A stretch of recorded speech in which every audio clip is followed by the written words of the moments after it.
Maksudullah, MD Maksudullah নামক এক ID থেকে পরে আরেক ভাই প্রশ্ন করেছেন, পরিবারের বড় ভাই বা বোনের অতিরিক্ত কোনো দায়িত্ব আছে কি? ছোট ভাই বোনদের নাকি কোনো দায়িত্ব নেই, ছোট ভাই বোনেরা নাকি যা খুশি তাই করবে, তাদের যে কোনো আচরণই নাকি বড় ভাই বোনকে মেনে নিতে হবে।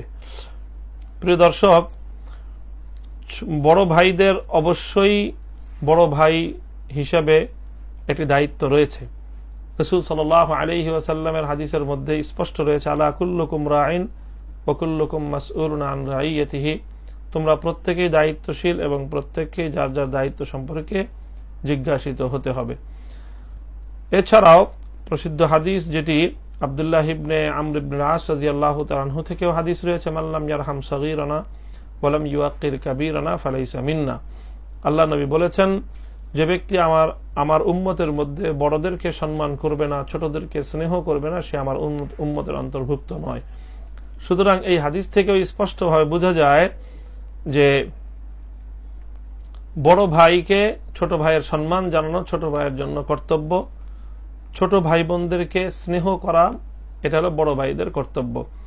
স্নেহ মমতার মধ্যে এটা অবশ্যই পড়বে, যখন ছোটদেরকে কোনো ভুল ত্রুটি করতে দেখবে তখন তাকে সেই ভুল ত্রুটি থেকে স্নেহের সাথে, মায়া মমতার সাথে, কখনো প্রয়োজন হলে শাসনের সাথে ছোটদেরকে অন্যায় এবং যে কোনো গর্হিত কাজ থেকে বিরত থাকবার জন্য তাদেরকে উপদেশ দিবে, তাদেরকে নির্দেশ প্রদান করবে। সেক্ষেত্রে যদি ছোটরা অন্যায় করে আবার বড়রা নিষেধ করার পরেও যদি তাদের অমান্য করে, তাহলে সে দ্বিগুণ অপরাধী হলো। এক হলো সে অন্যায়কারী হলো, দ্বিতীয়ত সে তার বড়কে অসম্মান করলো। বড়কে অসম্মান করাটা এটা আল্লাহ রাসূল সাল্লাল্লাহু আলাইহি ওয়াসাল্লামের হাদিসের ভাষ্য অনুযায়ী আল্লাহর নবীর উম্মত থেকে খারিজ হয়ে যাওয়ার নামান্তর। সুতরাং এটি করা কোনো সুযোগই নেই। এছাড়াও হাদিসের দ্বারা এটিও বোঝা যায় যে হাক্কু কাবীরিল ইখওয়াতি আলা সগীরিহিম হাক্কুল ওয়ালিদি আলা ওয়ালাদিহি। সাঈদ ইবনে আস রাদিয়াল্লাহু তাআলা আনহু থেকে একটি হাদিসের মধ্যে এমনও বর্ণিত রয়েছে যার দ্বারা বোঝা যায় যে ছোট ভাইয়ের উপর বড় ভাইয়ের অধিকার অনেকটাই সন্তানের উপর পিতার অধিকারের ন্যায়। যদিও এই হাদিসটি একেবারে কোনো মানদণ্ডে উত্তীর্ণ সহিহ সনদের দ্বারা বর্ণিত নয়, কিন্তু এরপরও হাদিসটি একেবারে সম্পূর্ণ বানোয়াট হাদিসও নয়। সুতরাং এই হাদিস আলোচনা না আনলেও পূর্বেকার যে হাদিস আমি আলোচনা করলাম যে বড়কে সম্মান জানানো, ছোটকে স্নেহ করা, এটি তো সুস্পষ্ট সহিহ সনদের দ্বারা বর্ণিত হাদিসের মাধ্যমেই নিশ্চিত। সুতরাং বড় ভাইয়ের কর্তব্য এবং দায়িত্ব অবশ্যই রয়েছে।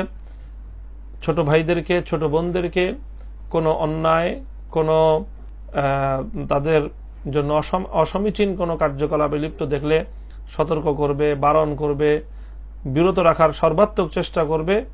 এটা ভাই হিসাবে, বড় হিসাবে, দায়িত্বশীল হিসাবে আল্লাহ এবং তার রাসূলের পক্ষ থেকে অর্পিত দায়িত্ব। আর ছোটরা তারা তাদের বড়দেরকে মান্য করবে, শ্রদ্ধা করবে, এটাও আল্লাহ রাসূলের পক্ষ থেকে তাদের উপর আরোপিত কর্তব্য।